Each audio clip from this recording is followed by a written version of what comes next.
Hello, hello. My name is Goose Sussi. I am your host of God Money. This is the third video out of the 4 little mini series we've been doing, and I'm super excited about this one because it is very practical information. Anybody can take this information, start applying it today, and start to see a difference in your finances, in your life. It's super exciting. Today's video is titled Wealth Formula. Success is a formula.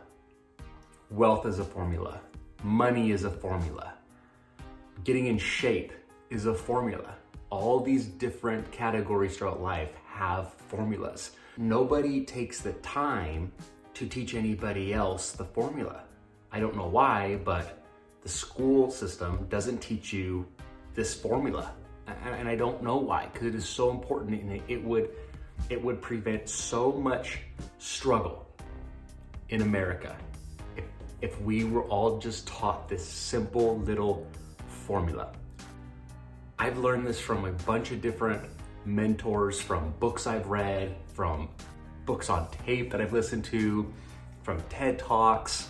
There's been a multitude of different people that have shared a very similar formula. And so I am doing this not because I created this formula. I'm doing this because I saw the formula, I understood it, and I've taken little pieces from other people and I've put it together into what makes sense to me. And I'm going to give it to you right now so that you can also start using the formula and you have that little secret in your pocket. Before we get to that though, would you please like this video, subscribe if you haven't already subscribed. I'm so grateful for all the support we've had so far on this channel. Thank you so much. I really hope you're getting great information out of this. Please let me know what you're getting in the comments below. Let's get into this video. Like I said earlier, this is the God Money Show, where we talk about business, investments, money, and God money. There's 5 categories. The first one is going to be getting rid of all stupid debt, all this consumer debt. And I don't mean if you have assets like duplexes and rental properties and that kind of thing, that kind of debt. That kind of debt is good debt. Debt that pays you is good debt. In like a brand new car or a new car that you didn't need but you wanted, that's stupid debt. Get rid of that.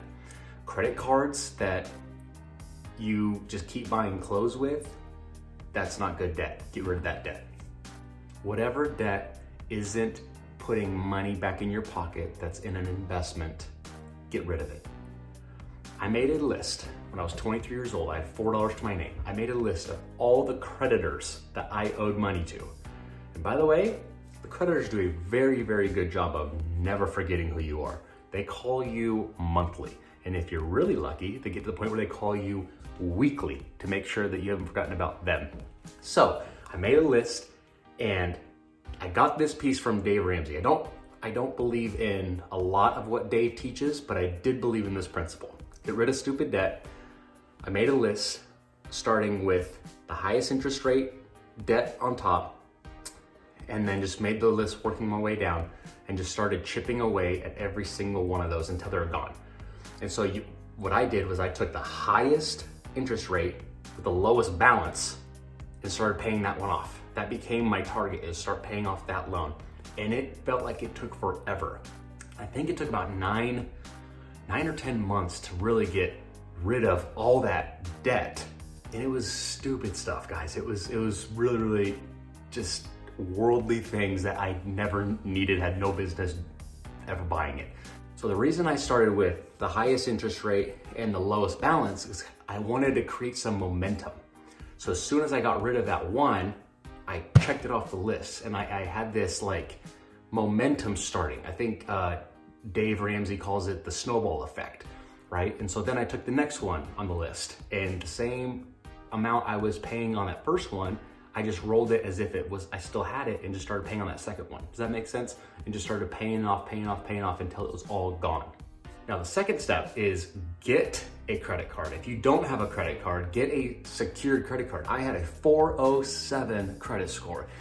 It's very difficult to get a 407 credit score, guys. You basically don't have to pay a single bill and they reward you with a 407. I believe the gentleman on the phone told me I was in the bottom 7% of America with that score.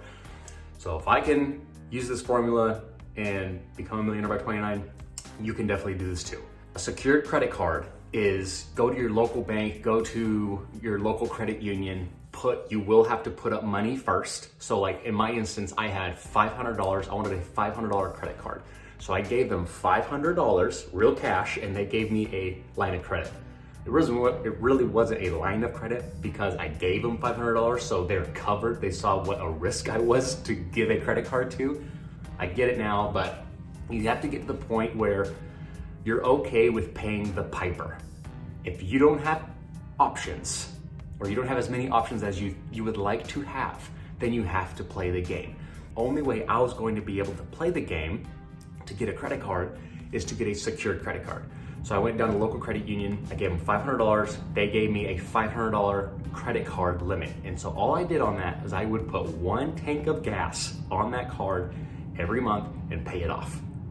Now we have multiple credit cards that we get lots of cash back from, but that's what I started with, is that secured credit card. This will help you build your credit, show creditors and banks that you are worthy of credit, that you are a good investment, and you need to start building your credit history. This is a very easy way to do this. The next point on my list was, we just kind of hit it, but it was building credit.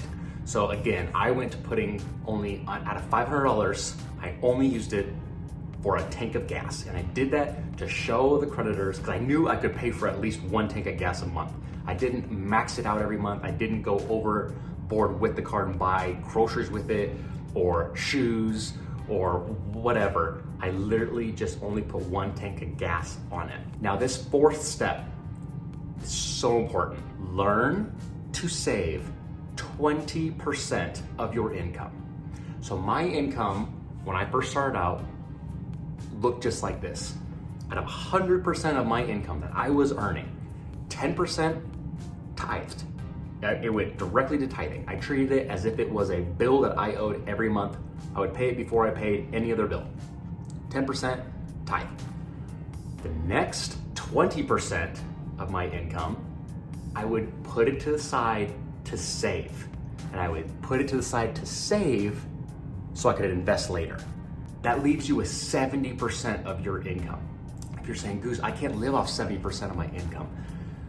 My question to you is, why can't you live off 70% of your income? Is it because you really don't make that much, or is it because that money is already allocated and you've already spent it because you have that bad consumer debt? Really take a look at where your money's going. How many monthly subscriptions do you need? How much of a car payment do you really need? How much home do you really need? Did you buy too much home and you need to downgrade? Like there's no, the quicker you can check your ego, the better off your future self is going to be.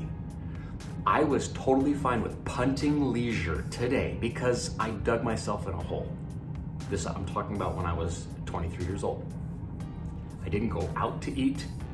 I went to Winco and I was on the most ridiculous, cheapest college style budget food diet you could imagine, with top ramen and cans of tuna. And looking back, it was so gross, but it's what I had to do to set my life the way it is, to set my life up the way it is today. So check the ego at the door. Realize that nobody really cares about the stuff you have.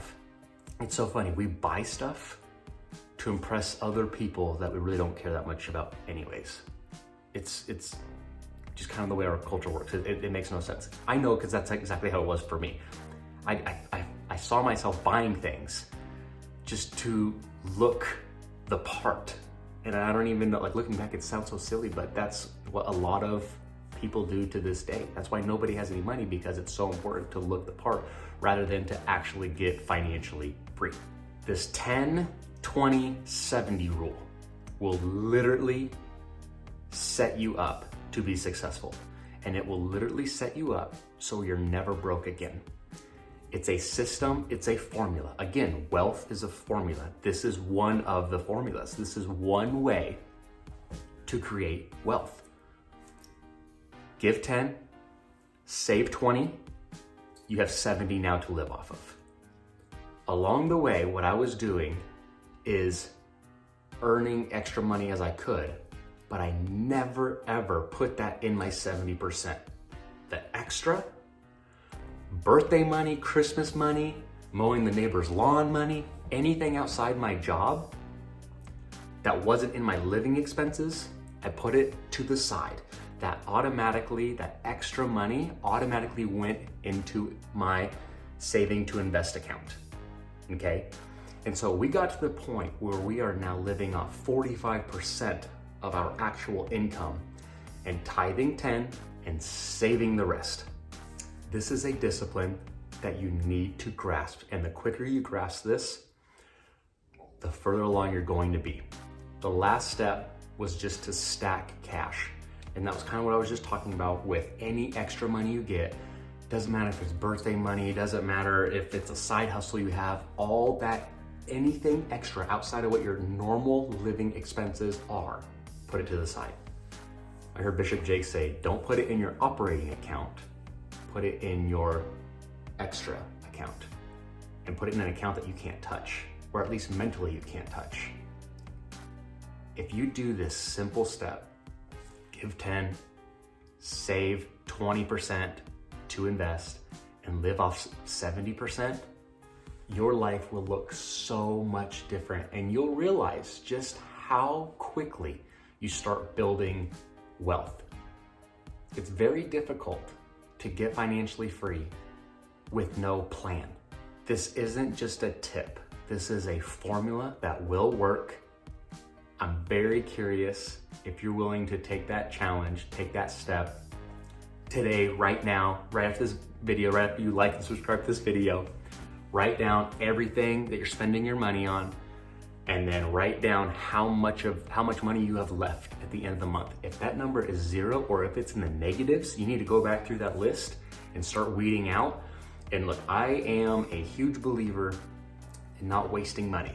I'm also a big believer in not focusing on every little tiny expense. However, that is a luxury that I now have today. You still need to be a great steward with what you are blessed with. So go through, get rid of anything and everything. The coffee, maybe instead of drinking 1 cup of coffee from Starbucks every day, maybe you only get it once a week. And it's like your special Tuesday thing. That's what you do on Tuesday now. That's the only day you get a coffee. You need to do this now so that you don't have to do this later. What I mean is you need to start thinking, how do I want future Goose's life to look like and future Goose's family's life to look like? What am I willing to do today to have a different life tomorrow? I hope you got something out of this. If you did, please let me know. Have a great stinking day. I really appreciate the support. Thank you for liking and subscribing. Have a great day.